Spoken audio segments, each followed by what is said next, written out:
Welcome back, MTN Giants podcast. The Giants schedule for 2025 has been released, so we're going to go over that. Going to go over the rookie numbers as well, which of course can change, but we did see the rookie class's numbers, and Jackson Dart wearing number 6, so don't love that right now, but we'll see if that changes. As for the schedule, we knew it was going to be tough.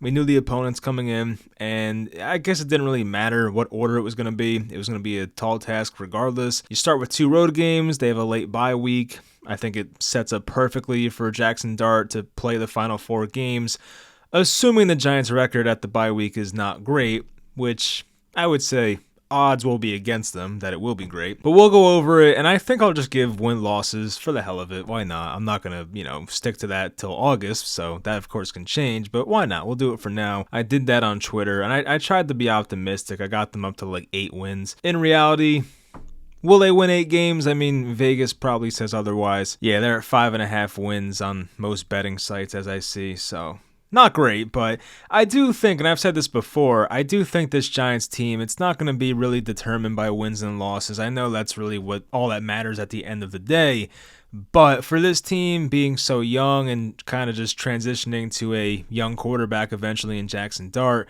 I do think wins and losses are not the most important thing for this season. I do think player development is number one. And you think about it, if last year's draft class gets even better, because the reviews from last year's class have been positive so far. There's still a long ways to go for all those guys, whether it is Tyler Nubin or whether it's Theo Johnson. We like how those guys looked as rookies, but if they don't get better, then we're going to look back on that and say, it was kind of underwhelming. So they do have to improve, but it was a positive return at least so far. And as for this upcoming rookie class, yeah, we love it on paper. I keep saying on paper because it has to play out. So on paper, yeah, we love the rookie class, but if they don't live up to the hype, then we'll be looking back in a year and saying, all right, is Joe Schoen that good of a drafter, or does he just make it look good on paper? All those things can come into equation. So anyway, let's get into the schedule for 2025. The Giants start out on the road at Washington, a 1 p.m. game. I do believe in their 2011 Super Bowl year. This is either 2010 or 2011. I remember they started out the year on the road at Washington. They lost that game. I forget what year it was now. I forget if it was the Super Bowl year or the year before. But anyway, at Washington, of course, it'll be tough. We know they have a ton of hype coming into this year. I feel like more times than not, teams like this do take a step back. Like, I don't think Washington ends up making the NFC Championship game next year. I think that was just kind of a one-off. I mean, look, their future's bright, but I do think they'll take a bit of a step back in 2025. But they will hear that from everybody. It's their opportunity to prove the doubters wrong. It's very tough to replicate a season like that. There's no doubt about it. But not a favorable draw for the Giants, but it could be worse. I do think there's a world where the Giants win that game. I guess it wouldn't be the most shocking thing. I do believe Russell Wilson went in there last year and won a game with Pittsburgh, because I remember this because I faced Mike Williams in fantasy that week, and Mike Williams had just been traded to Pittsburgh at that time, and he got like no snaps. He was getting shut out basically in the entire game, and as a fantasy opponent, I was like excited because Mike Williams had 0 points against me. And then of course in like the late fourth quarter, Mike Williams gets 1 target and he catches that touchdown, which I think won the Steelers the game. So I remember that happening. Possible to win that one. Next week, they're at Dallas for week 2, another 1 p.m. game. That's a weird start time for that game. Like, is this Eastern time? Like, I guess Dallas, they do have 1 o'clock games, but I feel like a lot of the Giants-Cowboys games, especially in Dallas, are like the 4:25 games. So I guess that's kind of how TV networks feel about us. They just don't really think that the Dallas Giants games are too exciting, I guess. I don't know. I think the later season Dallas game, I know that's a flex game, so we're not sure when that's going to be, what time. So yeah, maybe Giants Cowboys are not on primetime at all this year. That'll be kind of weird, but kind of odd to see that. But anyway, at Dallas week 2, they of course got George Pickens recently. Dak Prescott should be back healthy by that point. I mean, at Dallas is always tough for the Giants. I mean, they can beat Dallas. It's not as bad as Philly at least, but we know Dak Prescott's history against the Giants. He has owned them since his rookie year. Well, I guess since his second year, but you know what I mean. So it's been a long time since the Giants have really had much success against Dak Prescott's Cowboys. But when you play in a tough division like this is what you get, unfortunately. So it's not going to be easy, obviously. Then you go to week 3. It's the home opener Takes 3 weeks to get a home game, which is pretty wild. But that'll be a Sunday nighter, 8:20 p.m. versus the Kansas City Chiefs. Yeah, that's not going to be an easy one, obviously. I guess they can be beat. I'm not going to say it's impossible, but obviously the Giants will be underdogs by, I don't know, close to a touchdown, I would say. Maybe 5-6 points. It'll be tough. There's no doubt about it. Like, I do think there's a world where if the Giants play a perfect game, they can beat Kansas City in the home opener. As I just said, they're going to be underdogs by almost a touchdown, I could imagine. So it'll be tough. Another tough team in the AFC West in Week 4. The Giants will be hosting the LA Chargers, who on the bright side have to come all the way across the country for a 1 p.m. game, and their bodies will have it feeling like 10 a.m. So that does help the Giants, but the Chargers, of course, their roster up and down is better. They have Justin Herbert. They are now well coached. Of course, they did not come up big in the playoffs last year, but this Chargers team is still impressive. You know, going across country, I do think there is a chance the Giants can get them here, but this is yet another game where I do think the Giants will be underdogs, sadly. I would say like maybe 3.5, 4 points in favor of LA. Of course, all that can change. For Week 5, this may be one of the easier games of the year. The Giants are at New Orleans. Now, I wish we were hosting them. That'd be a lot easier. But a 1 o'clock game at the Saints. Of course, their quarterback situation, it looked rough a few weeks ago, but it looks even worse now with Derek Carr retiring. Still quite shocking. I have yet to react to this, but yeah, it's pretty shocking. Derek Carr retired. I mean, I guess with his shoulder issue, it wasn't worth it, and maybe he just didn't have the same arm he used to, and just made sense for him to call it a career. Anyway, that's going to be one of the easier games of the year. Like, if the Giants are really going to flirt with any type of playoff seeding this year, they have to win this game, I feel like. It's just, nothing's a layup in the NFL, but this is as close as it gets. This Saints team is pretty bad. Kellen Moore, first-year head coach, right? Yes, first-year head coach. So this one you have to get. A quick turnaround for Week 6. They're hosting the Eagles on Thursday night. You think about it, like, all right, maybe the Giants win one of those games versus the Chiefs or the Chargers. Let's say they win at New Orleans. So they might be on like a little bit of a hot streak here going into Thursday versus Philadelphia. I think it's possible they could win this game, but we know the Giants' history with the Eagles, and it tends to not go well. I remember in 2018, this was a same matchup. I think the Giants hosted the Eagles on a Thursday night. I remember the Giants getting blown out, but I also remember Saquon having a big game for the Giants during his rookie year, and now, of course, it'll be the opposite. So that'll be interesting how that plays out. But I think if you're going to play Philly, I mean, they're going to play them on the road again, of course, but if there was a time to play Philly, like, this seems like the best time. It's Week 6, you're coming off one of your easier matchups of the year. You get to play them at home at least. So I feel like it's okay. It's definitely not the worst draw to play Philly. Then they're at Denver, extended rest, a Sunday 4:05 game. You're going to have 10 days off. I mean, yeah, they're well coached. Bo Nix last year, we know what he did. The Denver roster, it's okay. I'm not super impressed, but I think they're kind of similar to where the Giants are. That could be a heavy defensive battle. We'll see how that plays out. I think Denver's secondary has gotten a lot better, and we know they can facilitate points with one of the better offensive minds in football. They have a quarterback who doesn't make too many mistakes and knows where to go with the ball and can use his legs. Week 8, so now this is back to regular rest. They're going to be at Philly, a 1 o'clock game. That, of course, is pretty intimidating. Not sure what to expect there, but the Eagles obviously will be favored by a good amount, assuming Hurts is playing and most of their main guys are there. So not expecting much there, but we'll see. For the week after, Week 9, Giants are home versus the 49ers.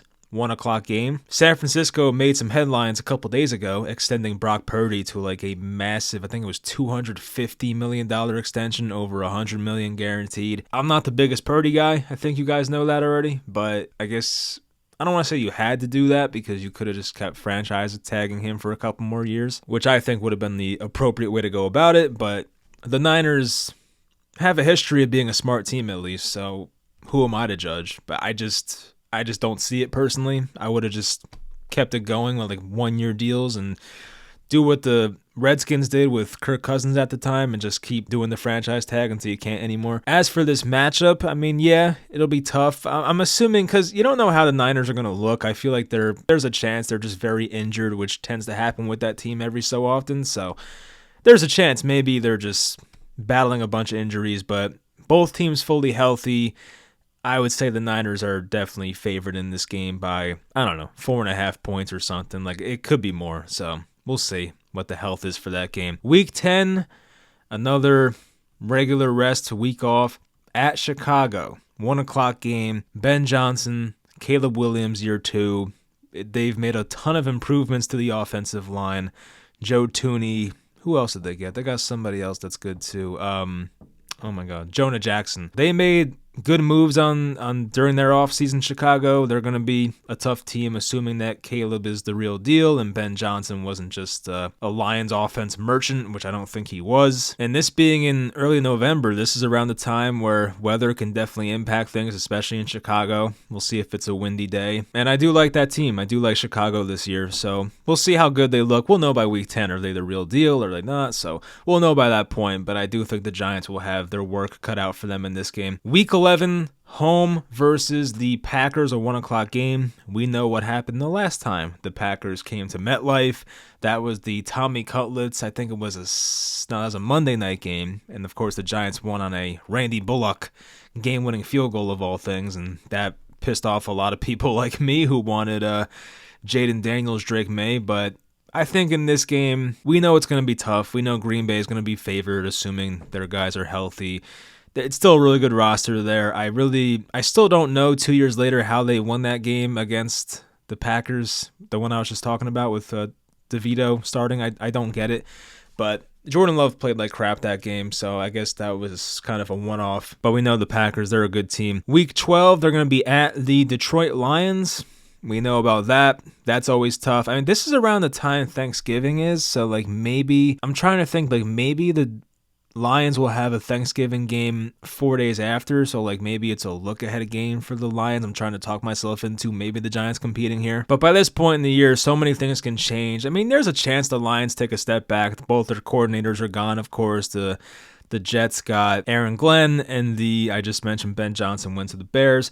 So yeah, there's some things changing over there with Detroit. Maybe they're not as dominant as they've been the past couple of years, but still, you look at that roster, they're bound to be favored by a lot in this game. So it's definitely an uphill battle. Then they have 8 days off. They play a Monday nighter at New England, December 1st. This, of course, is a new look Patriots team, a year 2 Drake May, first year of Mike Vrabel. And it seems like the Patriots have had a pretty fine offseason. They didn't do anything too stupid. I think with a coaching change, because Gerard Mayo, I've heard this from Patriots fans, like they said he was like the worst coach they've ever seen. So I feel like he was set up to fail. That whole thing sucks, but they should be improved coaching wise, and I think that team at least is decent enough on paper where maybe New England's still favored in this game. Like, I don't look at New England as a pushover. I think Drake May is really good. So yeah, it probably should be Patriots by 2.5, 3 points, but we'll see when we get there. Week 14 is the bye week. I do think, if I had to guess right now, I think they announced Jackson Dart as the starter for the rest of the year at this point. I'm assuming the Giants' record won't be too great, and I'm assuming that the NFC East won't be trash. So I'm assuming that Jackson Dart will be named the starter, so we'll see if that actually happens. But week 15 out of the bye, they'll be hosting Washington, 1 p.m. game. I think that's a good spot. If you're going to start Jackson Dart, that's a good chance to get his first start out of the way. Ironically, Daniel Jones had his first home start against Washington. I remember he played Tampa Bay at Tampa in week 3 that year in 2019. Week 4, they hosted Washington. They won that game. Of course, got off to a 2-0 start in the DJ era. The rest of it was not too pretty. I do think they can split with Washington. It wouldn't be the most shocking thing. I think it's possible at least. So I'll give the Giants a chance here, especially with the possibility of Jackson Dart having his first start here. So why the hell not? Maybe the Giants win this game. The week after, week 16, the Giants will be hosting Minnesota. That's an interesting one because of J.J. McCarthy and that whole quarterback situation. I mean, Aaron Rodgers has not officially signed with the Steelers, but the Vikings have pretty much said it's JJ McCarthy's team, so I'm expecting that to be the case. I like JJ. I think the Vikings will be a fine team. They may not win like 12 or 13 games, but I think they can win like at least 9 or 10. They seem like a really good roster. They're really well coached. I'm a McCarthy believer, so I think they'll be fine. But for them to come outdoors this late in the year, it's December 21st. I mean, yeah, I think it's going to be a bit of a tough matchup for Minnesota, but they might be favored. We'll see. Week 17, one of the easier games as well, but it's on the road just like that Saints one. It's at Las Vegas. There's no time or date for this game yet, but I would assume it's either a Saturday or a Sunday because this is around the time when Saturday games start to happen. The Raiders, of course, they go Geno Smith, Pete Carroll. They run that whole thing back with, I don't know, some dudes in Seattle. I don't love that team, but I guess they could surprise people. I mean, Geno Smith at least gives you a chance as compared to what they had there at quarterback last year. And we know Pete Carroll, he has changed pretty much every organization he's went to in recent years or recent times he's changed jobs. So if there's anyone to do it, it could be him. So we'll know by that point if the Raiders are good or not. It's week 17.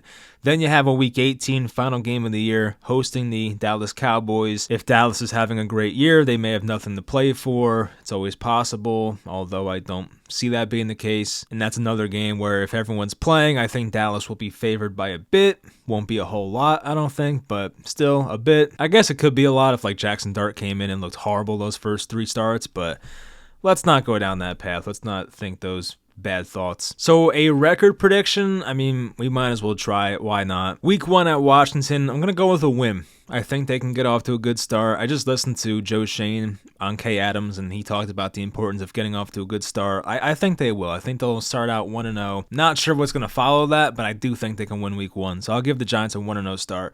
Then they're at Dallas. I do think they split the first 2 games, whether it's lose at Washington and win at Dallas or vice versa. I think it's vice versa. I think they win at Washington. So I'll say they lose at Dallas week 2. Week 3, hosting Kansas City. Gonna say the Chiefs win that game. I don't think I'm going out on a limb there or anything like that. You have the Chargers in week 4. It's possible to win that game. I'm trying to be realistic as possible, so I'm gonna say the Giants still lose that game, but I think that's way more winnable than the Chiefs one, at least. I'll say that. They're at the Saints for week 5. I'm gonna give the Giants a win there. If they can't win that game, then that says a lot about this team and this coaching staff. Like, you have to get that game. Home versus Philly on that Thursday night. I'm going to give it to Philly. I mean, there's no reason to pick the Giants after what we've seen between them and the Eagles for a long time now. And of course, injuries could happen. It's a short week, so that could all change everything. The game at Denver for week 7, that's very interesting. I'm not sure where to go with that one. I think I'll give the Giants a win. I know I did when I posted my Twitter record prediction, just a quick little thing. So I know Russell Wilson wants that revenge, I'm sure, on Denver, on Sean Payton. Like, I'm sure they'll be motivated for that game. I know they'll be underdogs in all likelihood, but still, I will take the Giants to win at Denver in week number 7. Going to week 8 at Philadelphia, 1 o'clock game. Gonna say Philly wins that. The Giants just don't win there. It's like the free space in bingo. You just chalk up an L at Philly every year, which sucks to do, but that's just how it is. Week 9, home versus San Francisco. I'll say that's a loss. I think if both teams are healthy, you have to give the edge to San Francisco. They're coached very well. Team is still good.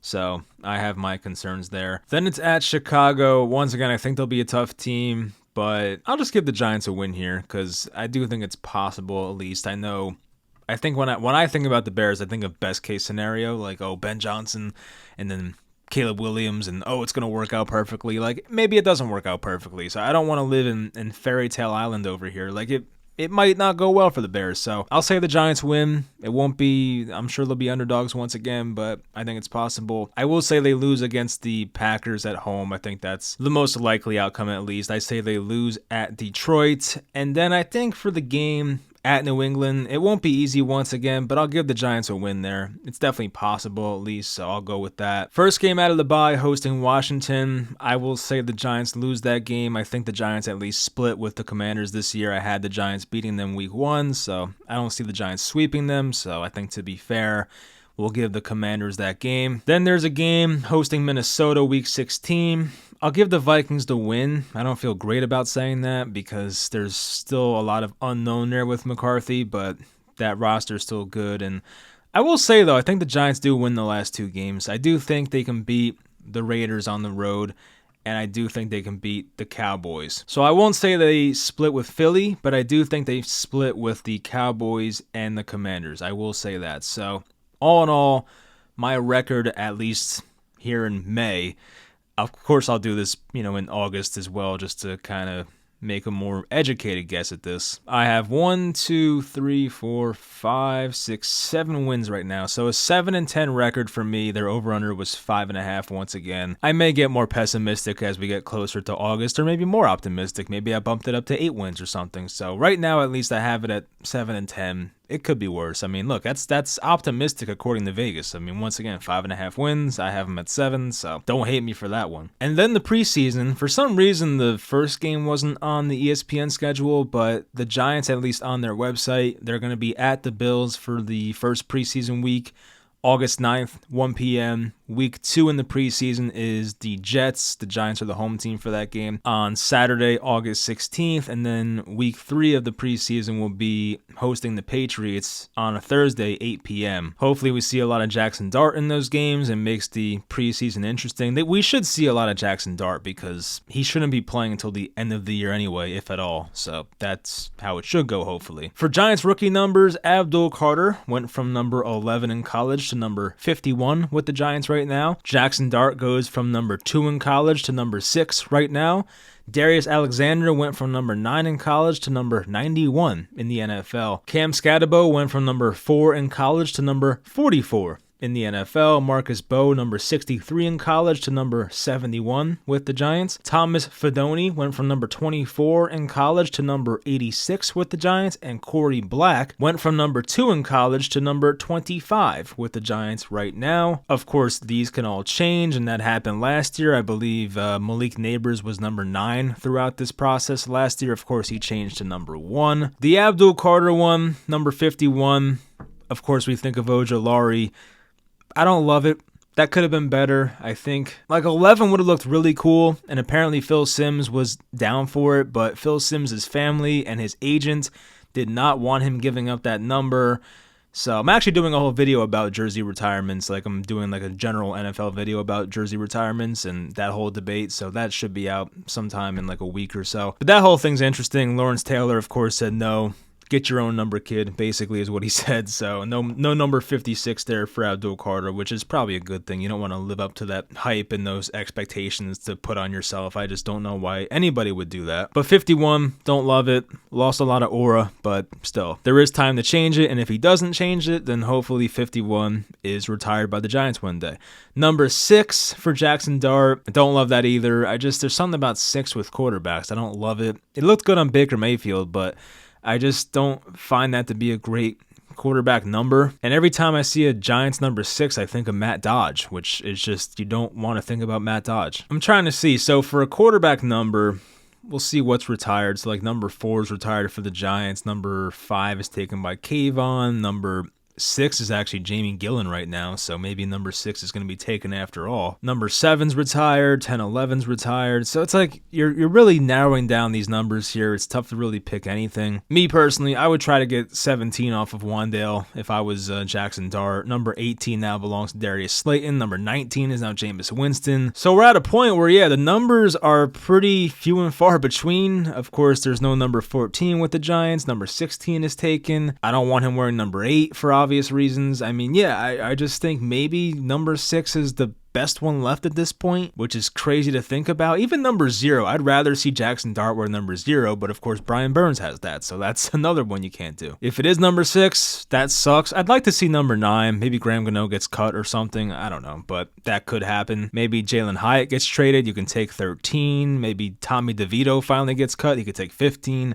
I mean, those are possibilities. For Darius Alexander, number 91, this was so funny. I think Bobby Skinner of now Giants Nation posted this clip of, it was Darius Alexander basically responding to why he's wearing number 91. And I think it was Patricia Traina, because I could tell by the voice at least. She was hinting at how's it feel to wear Justin Tuck's number, but she never said Justin Tuck's name. So I think Darius Alexander completely answered the question, not knowing who the hell wore number 91 before him with the Giants. And of course, Alexander was playing it off like he knew what Patricia Traina was talking about, but I don't really think Darius Alexander knew what she was talking about. So it was a very awkward interview, but I would definitely check that out if you haven't. But 91, I like that for Darius Alexander. That's a number, of course, as a Giants fan growing up, that number meant a lot to me, so that's cool to see. This also meant a lot to me, 44. I love Ahmad Bradshaw, one of my favorite Giants. I think Peyton Hillis wore that one too with the Giants in his brief stint. Nope, I was wrong. Peyton Hillis was number 33. I guess he was 44 with the Browns maybe. Oh no, he was 44. So I see him in a 44 with the Giants and a 33, so I guess he changed it up. So all right, memory served correct. But 44 on a weight running back, that looks tough. I mean, there's no doubt about that. 44 looks great. Of course, I loved Bradshaw growing up, so like that's perfect for me. Marcus Bowe, 71. I like it. I do like offensive linemen with a 70 number. I think that looks good. Definitely better than his college number 63. I think 71 looks a lot better. Thomas Fidone, 86, taking the Darius Slayton former number. I mean, his number in college was 24. I don't want to see a tight end wearing 24. That just looks dumb. I'll take 86. I think the 86 was that was what, Bear Pasco when I was growing up? Yes, it was. 86 Bear Pasco. I thought it was Jake Ballard, but I think he was 85. So yeah, Bear Pasco. That, of course, brings back some funny memories. He had that touchdown catch in the NFC Championship game in 2011. And then Corey Black at 25, which, of course, was the former number of Deonte Banks. So if he wears that number like Deonte Banks, then he might be out of the league pretty quickly. And that was actually Banks' rookie number. So Banks, of course, went from 25 to 3, and now he's with number 2. That tends to happen with some guys. I feel like some guys, they bounce number to number to number every single year, and it's just like, just pick one, damn it. Like, I know when I did my Jeff Okudah video with the Lions, the former cornerback prospect, he was like a different number his rookie year, a different number his second year. Then they made the rule change in his third year. He went to number 1. So it's like, buddy, you're on the same team the whole time. Just pick a damn number, please. And it feels like this is the same thing. So I would say rookie class, if I had to rank the numbers just based on aura, based off of look, I will go, I love Scatterbo's 44. That's definitely number 1 for me. I like Darius Alexander at 91. That's number 2 for me. Number 3, I would say Marcus Bowe, 71. I like that. For number 4, I'll go Fidone, number 4, 86 for a tight end. That looks good. Corey Black at number 5. I'll go number 25 for him. That looks fine, so I'll go 5th for him. Number 6, I don't like Carter or Dart's numbers at all, so this is a tough one for me. I think I'm going to go Dart 6, who ironically wears number 6, and then we'll go Abdul Carter 51. I just don't like that one at all. I mean, Abdul Carter tried. I have to give him credit. He tried to take a different number. He was barking up the wrong trees apparently with retired numbers, but he tried. He tried to find the next best thing for him, and it didn't work out. And Jackson Dart, as I said before, maybe Graham Gano's cut, maybe DeVito's cut, like maybe a different numbers out there for him, but the numbers are limited at this point for the Giants, at least for quarterback numbers. But overall, exciting times for the Giants. I know their win total is only 5.5, but still, this is the best I've felt about this team in probably a few years at least, so it definitely is a good feeling right now, so we'll see. As always, I hope you guys enjoyed the video. Leave in the comments how you feel about the schedule. Maybe give me a record prediction, which of course, that's subject to change in August. I definitely want to do that exercise again, but for right now, I have them at 7-10, which is a bit optimistic. Maybe if I was like really putting my life on the line, I would have them at 6 wins or something, but I think 7 wins is fair, and that'll do it. So I don't know when the next time I'll talk to you guys. I know that training camp officially starts on like July 23rd or July 20 something, late July, so maybe we'll take some time off here with Giants content, but we'll see. Definitely some other NFL videos coming out. As I said, my jersey retirement video is in the works, so hopefully it'll be out at some point this week or over the next weekend. And yeah, that'll do it. So I'll talk to you guys next time.